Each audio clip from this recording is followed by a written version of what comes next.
오늘도 하나님의 말씀의 은혜가 여러분에게 충만하게 임해서 내 인생을 향하시는 하나님의 뜻과 계획이 깨달아지고 밝게 보여지는 시간 되기를 주님의 이름으로 축원합니다. 여러분 알고 계시는 것처럼 아메리카 대륙을 발견한 사람은 콜럼버스입니다. 그런데 콜럼버스가 이 아메리카 대륙을 발견한 것은 사고였다는 것을 혹시 알고 계십니까? 사실 처음에 미 대륙을 발견하려는 목표를 세우고 간 것이 아니라 콜럼버스는 원래 황금의 땅인 인도를 발견하기를 원했었습니다. 그 당시까지만 해도 지구가 둥글다는 것을 피부로 느끼지 못하고 있었기 때문에 대서양 끝으로 자꾸 서진해서 가다 보면 낭떠러지가 있다고 생각했어요. 그런데 이 콜럼버스는 서진해서 계속 가다 보면 이 황금의 땅인 인도가 나올 것이라는 그러한 것을 기대하고 그것을 설득을 해서 유럽의 투자자들을 모으고 스페인의 국왕의 허락과 지원을 받아서 이제 승무원 그 선원들을 태우고 출항을 하게 되었습니다. 그러나 정작 와서 본 것은 그들이 먼저 발견한 것은 인도가 아니라 그 중남미 지역의 그 지금 미국의 그 대륙이었습니다. 그러니까 어떻게 보면 지금 세계 최강대국 미국이 살고 있는 그 땅은 사고로 발견한 땅입니다. 우리의 인생 속에도 이런 일들이 많이 있습니다. 우리가 열심히 준비하고 기도하지만 우리의 계획과 생각대로 풀릴 때보다 전혀 그렇지 않은 방향으로 일이 흘러가는 경우가 굉장히 많은데, 그러나 사실은 우리의 생각과 방향대로는 가지 않았지만 결과적으로 놓고 보면 일이 더 잘 되었고 하나님의 축복이라는 것을 느끼게 되는 일들이 굉장히 많습니다. 그래서 우리는 항상 하나님 앞에서 겸손해질 수밖에 없습니다. 오늘 본문에서 우리는 우리의 인생의 주관자가 우리 자신이 아니라 하나님이라는 것을 다시 한번 피부로 체험하게 됩니다. 우리는 아는 대로 이 바울이라는 사람은 정말 똑똑한 엘리트입니다. 그리고 완벽주의자입니다. 그러니까 이 바울이라는 사람은 성격상 널널하게 일하는 것을 못 보는 사람입니다. 참지 못하는 사람입니다. 무슨 일을 하든지 완벽하게 계획을 하고 치밀하게 준비해서 그것을 아주 주도적으로 밀고 나가는 사람이에요. 웨슬리가 자기의 시간을 5분 단위로 끊어서 계획을 하고 세우고 그렇게 실천에 옮겼다는 거예요. 시간도 사람도 물질도 다 그렇게 계획성 있게 했다는 거예요. 아마 바울은 그런 사람이었을 것입니다. 그러니까 바울에게 있어서는 일을 허름하게 하는 사람은 못 봐주는 사람이죠. 그래서 바울이 이 뛰어난 일을 많이 해냈습니다. 1차 선교 여행은 그야말로 바울이 철저하게 준비하고 계획한 대로 그 플래닝대로 다 모든 일이 그 코스대로 다 이루어졌습니다. 그런데 이제 1차 여행을 마치고 와서 2차 여행을 떠나려고 준비하는데 양상이 완전히 달라졌습니다. 2차 여행을 준비하는 가운데서는 너무 많은 변수들이 일어나서 자기가 생각하고 계획한 대로 잘 되지 않는 거예요. 첫 번째 변수가 뭐였냐면 지난 주일에 저희들이 배웠던 것처럼 바나바와 헤어지는 이 갈라서는 일이었습니다. 바울은 원래 바나바와 헤어질 마음이 전혀 없었습니다. 바울의 회심 초기부터 이 바나바라는 지도자는 바울의 그 신앙적인 영적인 큰형님 역할을 해주던 분이었습니다. 늘 힘들고 어려울 때마다 끌어주었고 1차 전도 여행의 그 험난한 길을 갈 때에도 돌에 맞아 죽을 뻔한 고비를 여러 번 넘길 때에도 이길 수 있었던 이유는 이 바울이라는 넉넉한 지도자가 늘 바울 곁에 있었기 때문에 그 어려운 일들을 다 함께 이겨낸 동지였습니다. 아마 이 사람과 평생 갈 줄 알았습니다. 처음에는 2차 선교여행을 떠나려고 준비를 하다가 잘 준비하고 있는데 갑자기 이 마가 요한이라는 이 사람의 일이 터지면서 처음엔 자금 다툼으로 시작했는데 나중에는 그것이 결국은 두 사람을 갈라지게 만드는 일이 되어버렸습니다. 우리 인생에도 보면 우리가 예측하지 못한 이런 이별들이 옵니다. 결코 헤어질 것 같지 않았던 사람, 평생을 함께할 것 같았던 사람끼리 작은 갈등으로 시작한 그것이 쌓이고 쌓여서 아무리 대화해도 오해가 풀리지 않는, 그래서 헤어지는 경우가 있습니다. 전혀 생각하지 못했던 이별이었기 때문에 사실은 더 충격적이고 바울과 바나바가 굉장히 상심 가운데 있었을 것입니다. 두 번째 변수는 이것은 바울과 바나바가 갈라짐으로 인해서 제2차 선교 여행에 원래 계획했던 코스가 변경되었다는 거예요. 지도를 한번 보여주시기 바랍니다. 네, 여러분 지금 1차 전도여행은 지금 빨간색으로 표시가 되어 있습니다.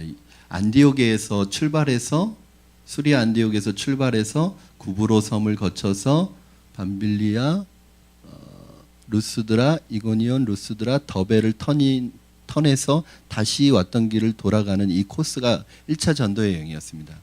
사실은 2차 전도 여행은 전도 여행이 아니라 1차 전도 여행 때 세웠던 이 교회들을 다시 한번 돌아보면서 양육하는 여행으로 계획을 했었습니다. 그런데 바울과 바나바가 갈라지고 나서 서로 헤어지고 나서 바나바 일행이 바나바 팀이 먼저 어디로 갔냐면 구브로 섬으로 갔습니다. 왜 갔다고 그랬죠? 바나바의 고향이에요. 그리고 첫 번째 선교지였습니다. 그래서 구브로로 먼저 간 거예요. 그러니까 바울 일행은 바나바 팀이 먼저 갔는데 또 이쪽으로 가기 뭐 하잖아요. 그래서 어디로 가게 되냐면 이 파란색 화살표를 따라서 먼저 길리기아로 갑니다. 길리기아의 다소인데 다소는 어딘지 아세요? 사도 바울의 고향입니다. 여기는 서로 고향부터 시작하는 거예요. 길리기아로 가서 어디로 가냐면 1차 전도 여행의 마지막 코스였던 더베 앞에 루스드라로 갑니다. 그래서 더베를 거쳐서 루스드라 이 지역으로 가는 거예요. 그러니까 바울의 마음속에는 어차피 뭐 1차 전도 여행 때 세웠던 교회들을 돌아보는 건데 첫 코스부터 가나 마지막 코스부터 가나 똑같다고 생각을 했겠죠. 그리고 그렇게 코스를 거꾸로 잡아서 가는데 바울이 잡은 코스로 가다 보니까 전혀 생각하지 못했던 전혀 예상하지 못했던 엄청난 일들이 터지기 시작했고 그것은 세계 기독교 역사의 물줄기를 바꿔놓는 엄청난 사건으로 다가오게 됩니다. 여러분 이게 바로 성령의 역사입니다. 성령께서는 우리가 전혀 예측하지 못했던 변수를 통해서 역사하시는 경우가 많습니다. 우리가 하나님의 일을 할 때 우리의 열심과 계획으로 막 밀어붙입니다. 그러면 어느 때는 그것이 성령께서 어떨 때는 그냥 그것을 놔둡니다. 그런데 그것이 성령의 뜻에 합할 때는 놔두지만 어느 때는 우리가 계획하고 우리가 세웠던 준비했던 것에 성령께서 개입하셔서 폭포같이 역사하셔서 다른 방향으로 우리의 계획들을 수정해 나가십니다. 그러니까 우리의 계획과 뜻대로 안 된다는 얘기예요. 계획에 전혀 없었던 사고와 변수들이 터져서 정신없어지면서 길이 바뀌는 거죠. 그런데 결과적으로 보면 그것이 안 좋은 쪽으로 가는 것이 아니라 우리가 전혀 생각하지 못했던 선한 방향으로 가고 있다는 거예요.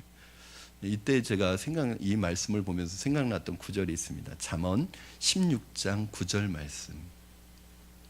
우리 한번 같이 읽겠습니다. 시작.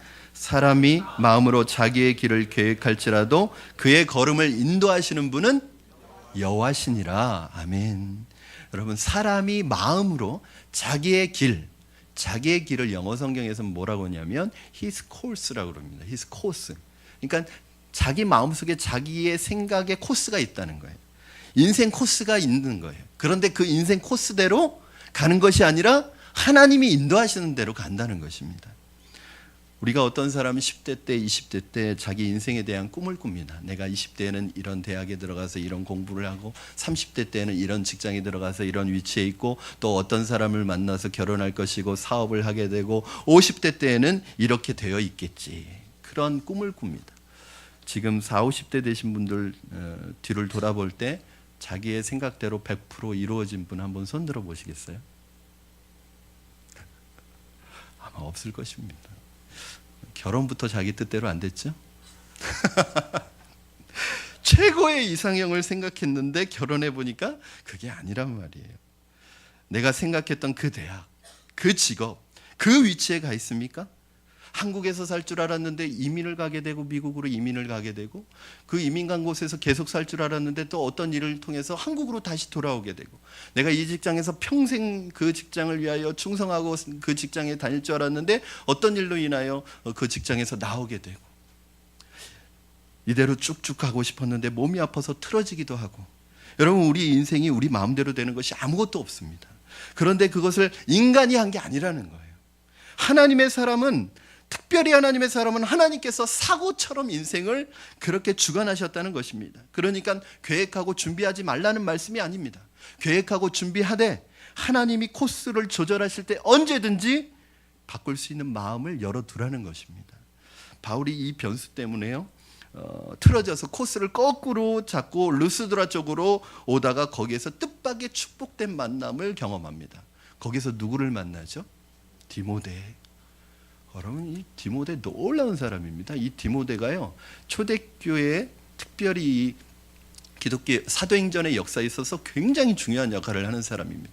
설교면 설교, 리더십이면 리더십, 모든 부분에 있어서 실력이 있어서 바울이 모든 것을 갖춘 자신의 후계자로 생각할 정도로 대단한 사람입니다. 이 디모데를 생각지도 않은 곳에서, 이런 곳에서 이 중요한 사람을 만나는 거예요.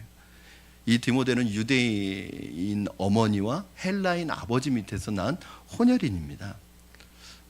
다문화 가정에서 태어났습니다.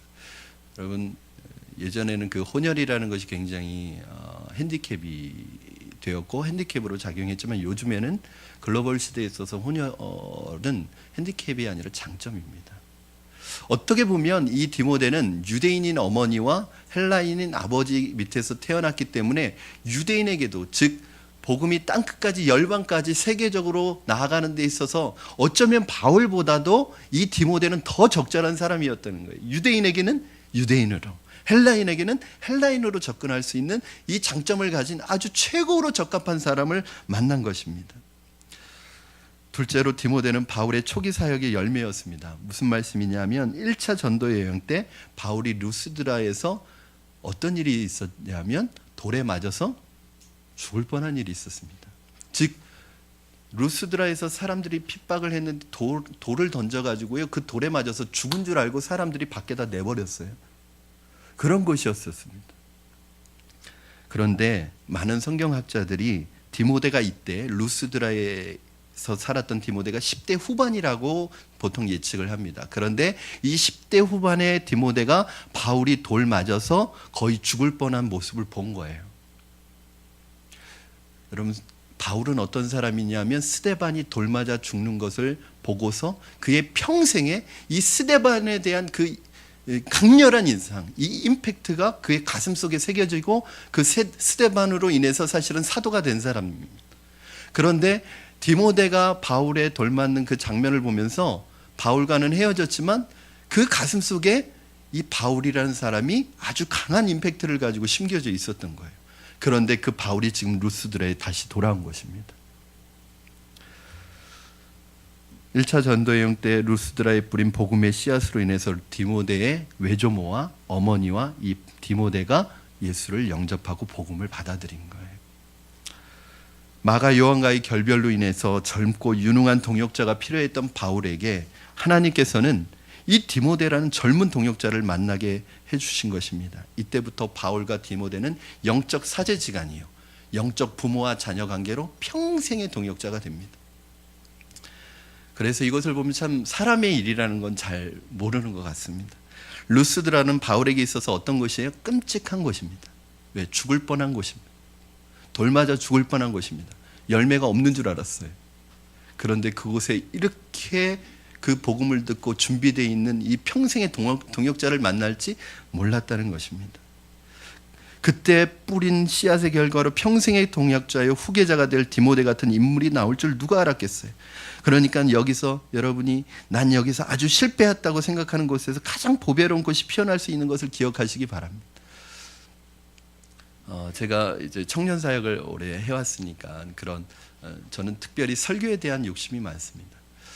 설교 한 번 전할 때 정말 준비도 많이 하지만 설교 전한 후에, 말씀을 전한 후에 그날 전한 말씀에 대해서 제가 스스로 피드백을 자신에게 굉장히 강하게 합니다.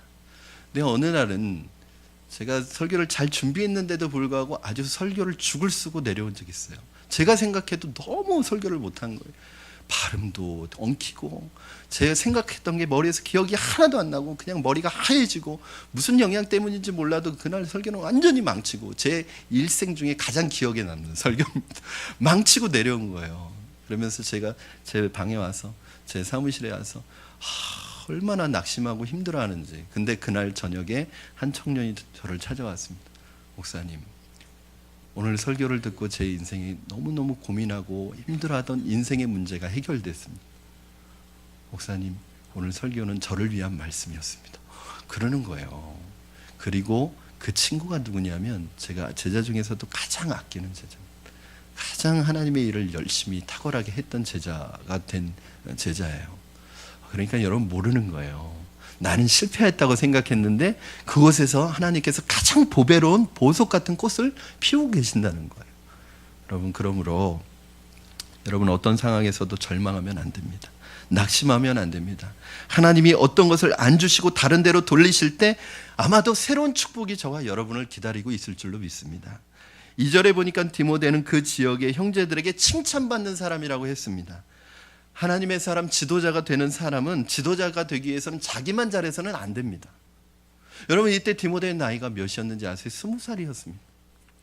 이 20살 어린 청년이 아마 지금 우리 태훈이, 우리 태웅이, 우리 도훈이, 우리 지훈이 20살짜리가 4명 있네요. 여기.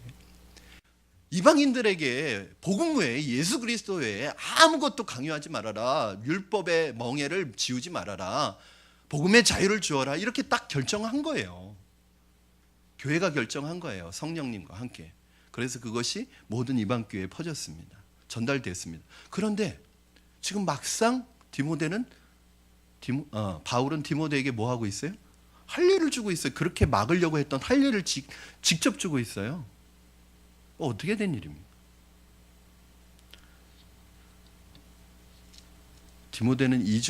바울은 이중적인 잣대를 가지고 있는 이상한 사람이 아니라 목적이 다르기 때문에 그래요.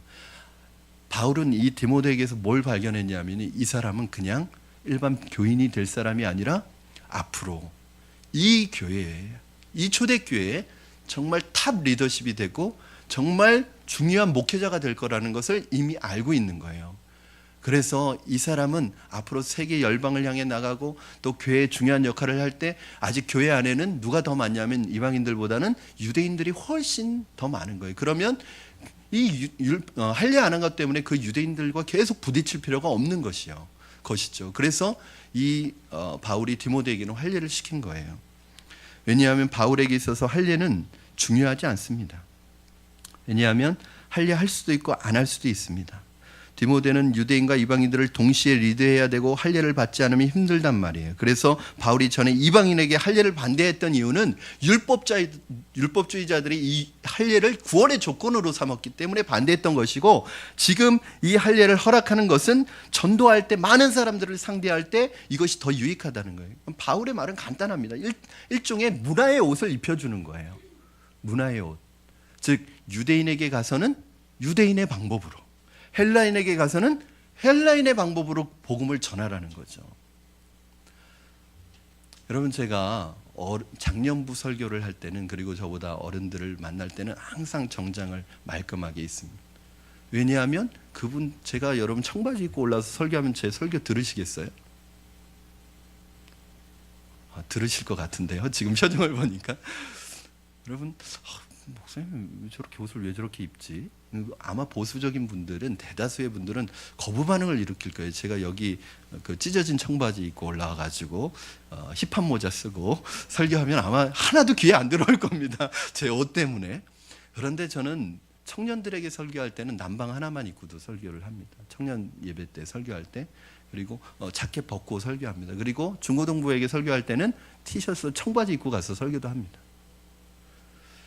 무엇이냐면 저는 안 바뀐 거예요. 저는 그대로입니다.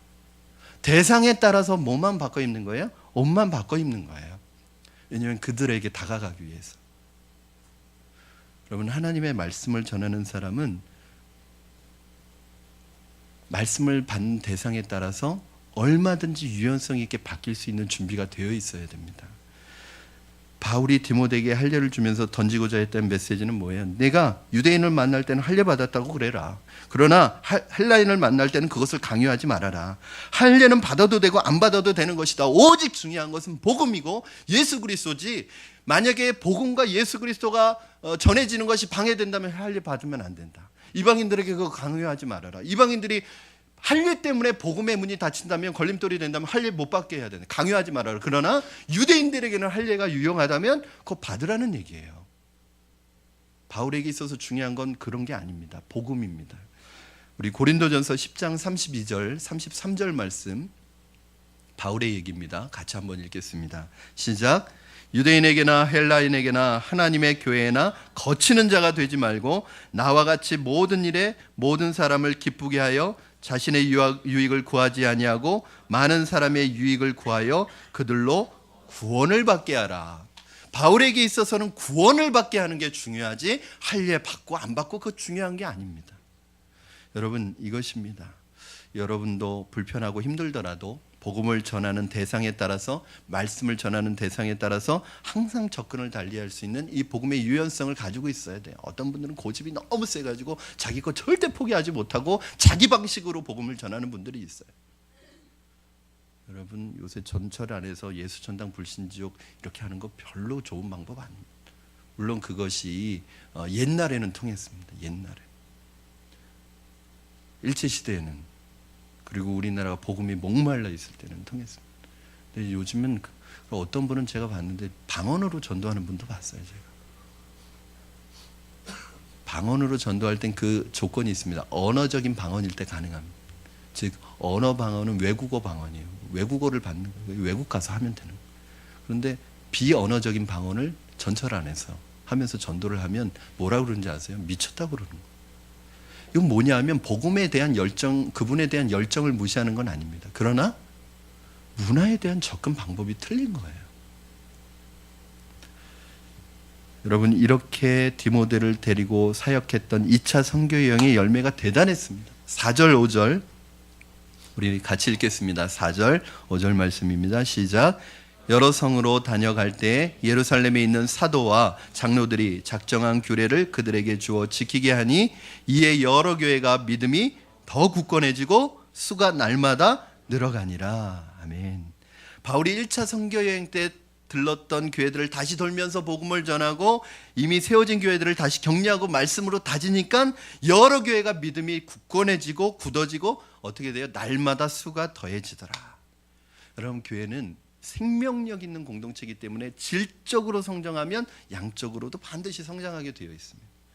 우리 교회는 진로 승부에 거짓말입니다. 질이 좋은데 양적으로 늘어나지 않는다는 건 거짓말입니다. 여러분, 음식 맛이 좋은 식당이 손님이 반드시 오게 되어 있습니다. 점심시간에 지나가는데 손님이 하나도 없다. 그 식당은 들어가면 안 되는 식당입니다. 그런데요, 대로변에 있는 식당이 아니라 산속에 있는 식당인데도 점심시간에 미어 터지는 식당이 있어요. 왜 그런지 아세요? 소문이 난 거예요. 지난주에도 뭐 드시고 오셨죠? 우리 집사님들 안양까지 가서 유명한 그런 거예요. 이 거리가 문제가 아닙니다. 좋은 곳으로 소문나면 그 찾아가게 돼 있는 거예요.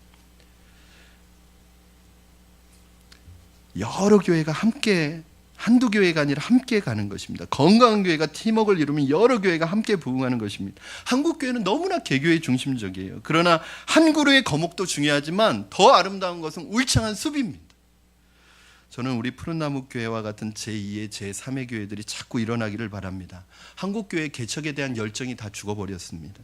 한국 교회 젊은 목회자들이 이 사도행전 교회에 대한 비전을 가지고 함께 개척해서 이 땅에 많은 작지만 건강한 교회들이 생겨나고 이 교회들이 복음의 울창한 숲을 이루면 우리는 탄탄한 교회가 될 거예요.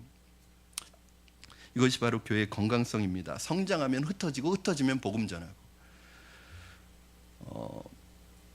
지금 저희를 파송한 그 시내가 푸른나무 교회가 지난주에 제2 지교회를 익산 푸른나무 교회를 이제 파송을 했어요. 그래서 익산에 또 하나의 푸른나무 교회가 지금 세워집니다. 아직 창립은 안 했는데, 여러분, 자꾸 복음으로 성장하면 그 안에 모아두면 안 되는 거예요. 자꾸 이런 작은 교회들이 세워지고, 이제는 개인이 개척하는 시대는 지났습니다. 개인이 개척하는 건 뭐 정말 특별한 어떤 그분의 은사가 아니면, 정말 뭐 만지기만 해도 병이 낫는다던가 뭐 그런 게 아니면 이젠 개인이 개척하는 시대는 지났습니다. 건강한 교회가 그 건강한 교회 DNA를 가지고 또 다른 새로운 교회를 개척하는 거예요. 교회가 교회를 낳는 것입니다. 그러면 그 교회가 건강하게 세워지게 되어 있습니다. 여러분, 우리 교회의 성장이 살만 찌는 비만인가 아니면 건강한 성장인가를 잘 보아야 합니다. 여러분, 질적으로 성장하면 반드시 양적으로 성장하게 되어 있습니다. 그러나 양적으로 많다고 반드시 질적으로 좋은 교회는 아닙니다. 성도들 한 분 한 분을 말씀으로 양육하고 훈련하고 그분들이 기도와 전도와 예배와 봉사와 섬김의 이 모든 균형 잡힌 신앙의 틀을 잡아나갈 때 건강해지고요. 건강해지면 교회는 반드시 자라게 되어 있습니다. 우리 아이들 보니까 아이들 옆에서 빨리 자라라 빨리 자라라 그 주문해온다고 자라는 게 아니라 그 아이들 건강해지면, 건강하게 그 아이들 만들면 스스로 자라는 거예요. 여러분, 교인이 많이 모여있는 교회 안에 교인이 많이 모여있다고 그거 가지고 방심하면 안 되는 거죠. 그 한 분 한 분을 말씀으로 양육하지 않으면 이게 뭐가 되냐면 영적인 비만이 되는 거예요. 저는 이 큰 대형 교회들이 이게 참 많다.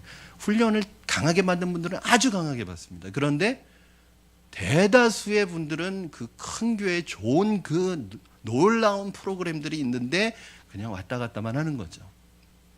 그리고 누가 어디에서 신앙생활하고 있는지 잘 모릅니다. 여러분 잘 기억하세요.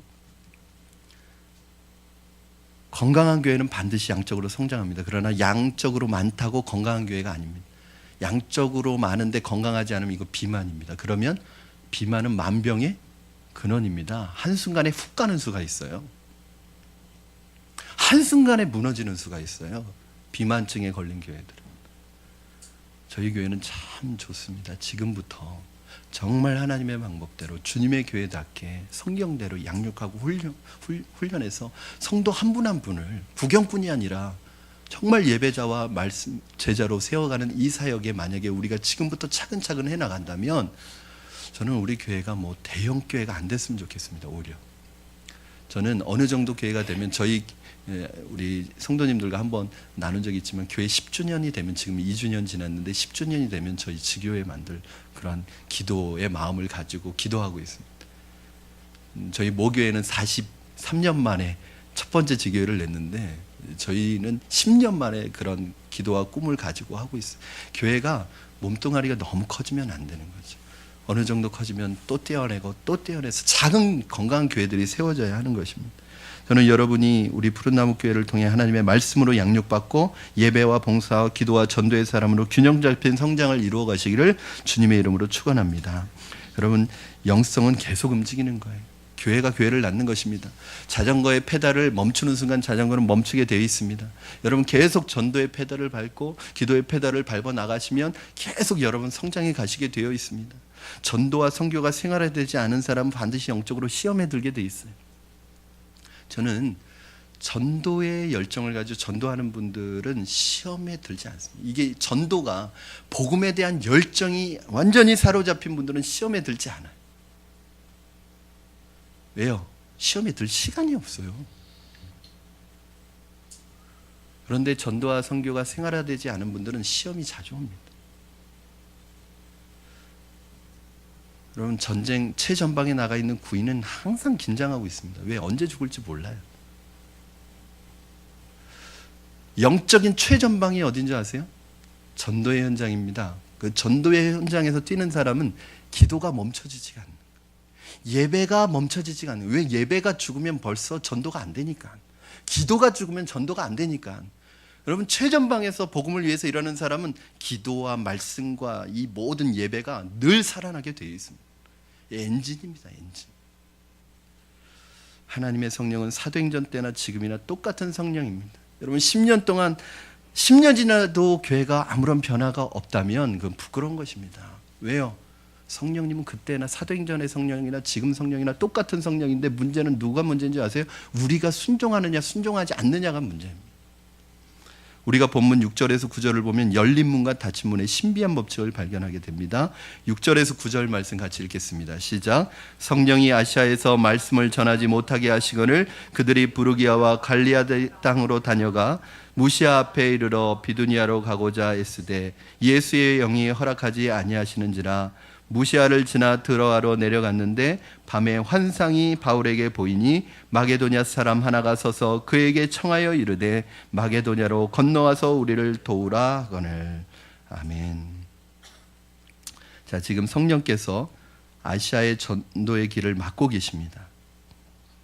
바울 일행은 지도를 한번 보여주시죠. 바울 일행이 지금 이 파란 선이 2차 전도 여행입니다. 길리기아를 지나서 더베와 루스드라를 지나서 지금 어디에 와 있냐면 부르기아를 지나서 무시아에 와 있습니다. 이곳에 와 있습니다. 이 무시아에 와 있어서 여기서 어떻게 하려고 했냐면 이 비두니아 쪽으로 가려고, 이 비두니아로 가기 위해서 애쓰고 있었어요. 그런데 성령님께서 이 소아시아 지역을 전도하는 것을 지금 막고 있는 거예요. 그리고 한 가지 환상을 보여주십니다. 어떤 환상을 보여주시냐면 여러분 잘 알고 계시는 마게도냐 환상을 보여주십니다. 마게도냐 사람이 밤에 환상 중에 보이는데 뭐라고 하냐면 마게도냐로 건너와서 우리를 도와달라고 하는 환상을 봅니다. 마게도냐가 어디냐면 이쪽입니다. 그래서 무시아에서 유럽과 아시아를 잇는 경계가 되는 이 드로아라는 이 항구 도시에서 마게도냐로 건너가게 됩니다. 여러분, 이게 고민이죠. 이게 어려운 것입니다. 차라리 하나님의 일이냐 세상의 일이냐를 결정하는 것은 쉽습니다. 왜냐하면 너무 분명하니까. 근데 바울이 지금 세상적인 일을 하려는 게 아니라 하나님의 일을 하고 있는 거예요. 복음을 전하려고 하고 있는 거예요. 하나님이 근데 길을 막으셔요. 성령님께서. 여러분 기억하시기 바랍니다. 하나님은 문을 열기도 하고 닫기도 하는 분입니다. 그러나 우리가 아는 신앙의 고정관념은 뭐예요? 하나님 열어주시옵소서. 무조건 열어달라는 거예요. 열어주시면 할렐루야. 닫아주시면 하나님 왜 내게 이러시는 것입니까? 이렇게 하나님께 원망한다는 거예요. 사랑하는 여러분, 열린 문의 은혜 이상으로 닫힌 문의 축복이 있다는 것을 기억하시기 바랍니다. 닫힌 문으로 인해 그때는 하나님이 원망스럽고 하나님을 향하여 불평할지 모르지만 나중에 깨닫게 하는 것이 있단 말이죠. 여러분, 저는 신학교에 들어가면서, 신학대학에 들어가면서 그 1학년 때부터 저는 유학에 대한 꿈을 꿨어요. 내가 반드시 유학을 가서, 미국으로 유학 가서 정말 신학을 제대로 공부해 보리라.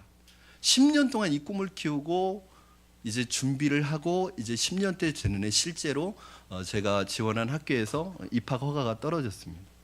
그리고 마지막 남은 게 뭐였냐면 이제 인터뷰를 합니다. 그러니까 98% 합격했다고 생각하시면 됩니다. 그 인터뷰는 그냥 형식적으로 하는 인터뷰였어요. 저는 이제 미국 갈 줄 알고 다 어떻게 가서 집을 어떻게 마련해야 될지 이런 거 다 고민하고 그러고 있는데 통보가 왔는데 인터뷰가 안 된 거예요. 이게 무슨 일이지 도대체? 하나님으로부터 응답도 받았고 하나님이 보내주시겠다는 약속도 하셨는데 이렇게 뭐 길이 막히는 건 뭐지? 그것도 중요한 것이 아니라 형식적인 거에서 이미 다 된 건 줄로 알았는데 그런데 안 된 거예요. 그날 다음 날 제가 1월 1일 날 아내랑 예수원으로 들어갔어요. 예수원으로 들어가서 그 태백의 그 추운 예수원은 난방도 안 해요. 그 지푸라기 깔고 자는 곳입니다. 거기에서 기도하는 가운데 하나님의 음성을 들었어요. 원래 사역했던 교회로 가라. 제가 원래 사역했던 교회는 안양의 애치교회거든요. 그 교회로 가라는 거예요. 근데 놀라운 걸 알게 됐습니다. 그 제자들이 제가 그 안양의 교회에서 제가 2002년부터 2004년까지 섬겼거든요. 근데 그 제자들을 제자 훈련 시켜놓고 왔어요. 그런데 그 제자들이 제가 유학 간다고 하니까 이제 교회를 나온 것이고 제가 유학 가는 걸 준비하고 있어요. 알고 있어요. 그런데 어느 날 찾아와서 그렇게 얘기하는 거예요. 목사님, 우리 교회로 돌아오시면 안 돼요? 야, 나 지금 유학 가야 돼. 지금 다 이제 됐어. 다 이제 거의 준비가 끝나서 이제 떠나기만 하면 돼. 그래도 한번 기도 다시 한번 해보시면 안 돼요? 그러는 거예요. 그래, 뭐 기도는 한번 해보자.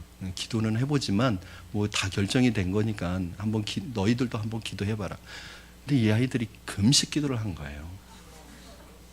목사님 미국 못 가게 해달라고. 그리고 또 임원들이 찾아왔습니다. 목사님 교회 오시면 안 되냐고.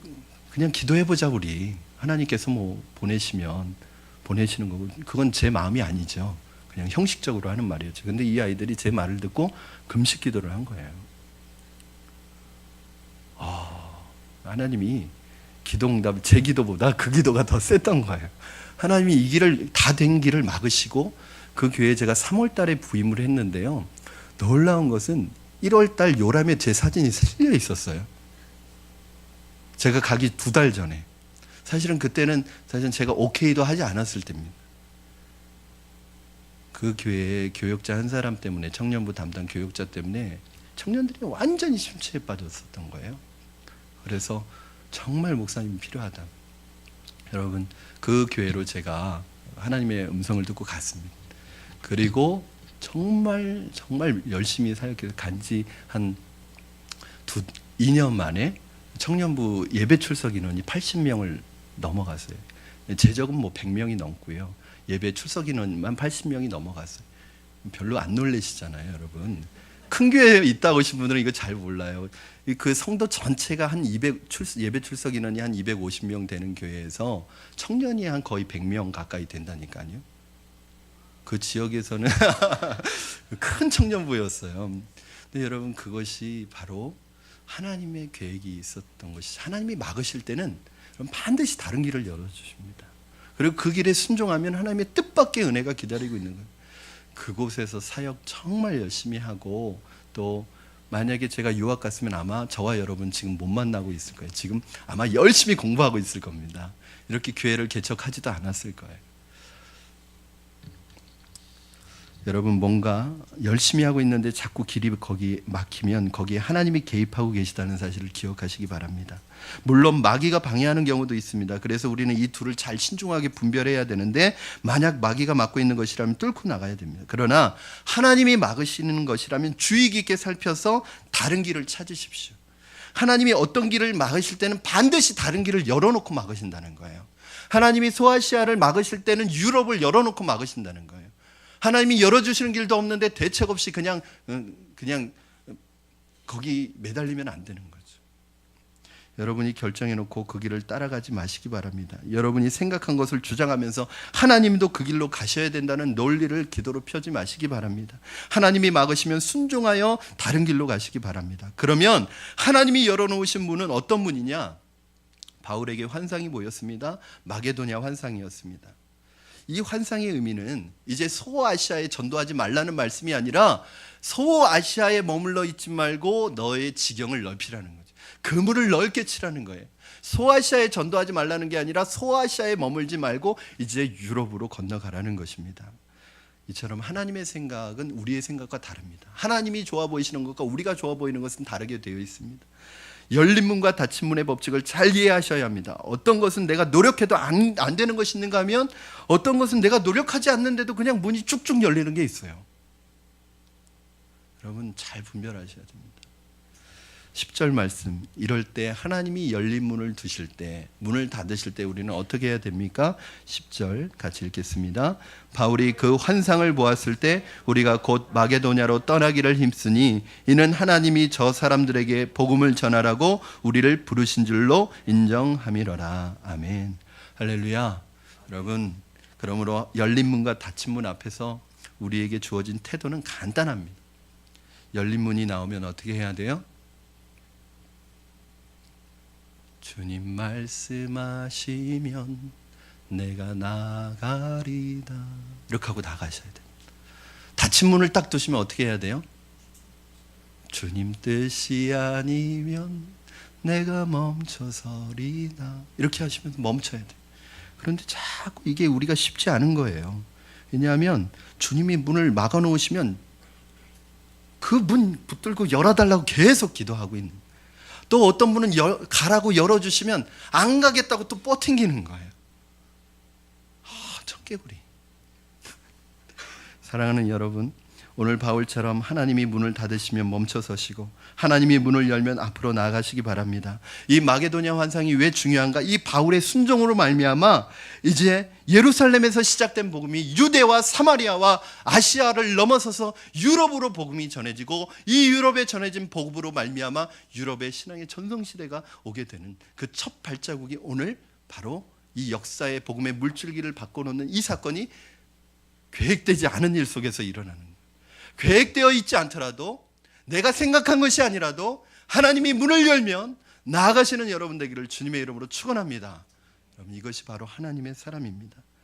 오늘 우리 모두 하나님의 인도하심에 성령의 음성을 민감하게 반응하시고 그리고 순종하는 우리가 되기를 바랍니다. 여러분을 통해서 우리 푸른나무 교회를 통해서 사도행전의 놀라운 복음의 역사가 나타나기를 주님의 이름으로 축원합니다.